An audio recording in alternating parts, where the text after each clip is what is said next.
নানুরের কুড়গ্রামে BJP নেতার বাড়িতে ব্যাগে করে সাদা থান, রজনীগন্ধার মালা, ধূপকাঠি, মিষ্টির প্যাকেট পৌঁছে দেওয়ার ঘটনায় অভিযোগ দায়ের হলো নানুর থানায়।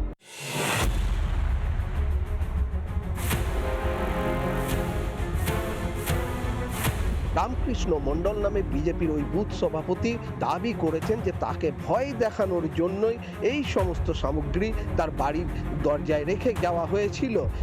এতে একটা সাদা থান ভরা আছে, একটা মিষ্টির প্যাকেট ভরা আছে, একটা রজনীগন্ধা ফুলের মালা আর একটা ধূপকাঠি প্যাকেট। আমাকে মারার হুমকি বা কোনো কিছু আমাকে ভয় দেখানোর জন্য, দমানোর জন্য এ করবে হয়তো কোনো টিএমসি। তার মা যখন আজ সকালে দরজা খোলেন তখন তিনি দেখতে পান একটি ব্যাগের মধ্যে এইসব সামগ্রী রাখা রয়েছে। আমি সকালে উঠে গেট খুললাম, খুলেই দেখলাম ওটা টাঙানো রয়েছে। ভয় লাগছে এখন? লাগছে। জেলা পুলিশ প্রশাসনের দাবি ইতিমধ্যেই তদন্ত শুরু হয়েছে।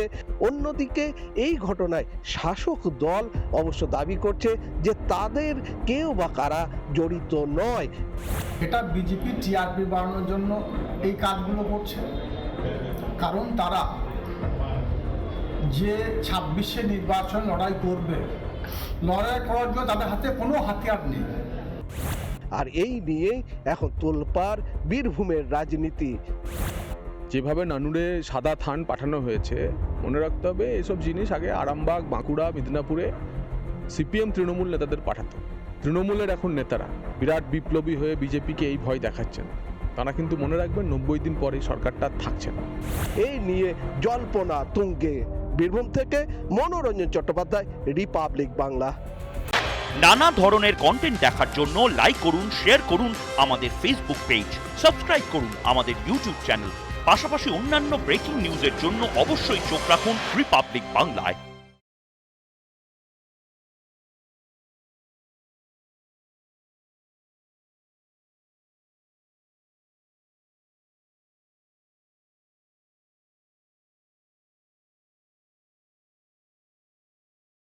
নানা ধরনের কন্টেন্ট দেখার জন্য লাইক করুন, শেয়ার করুন আমাদের ফেসবুক পেজ, সাবস্ক্রাইব করুন আমাদের ইউটিউব চ্যানেল। পাশাপাশি অন্যান্য ব্রেকিং নিউজের জন্য অবশ্যই চোখ রাখুন রিপাবলিক বাংলায়।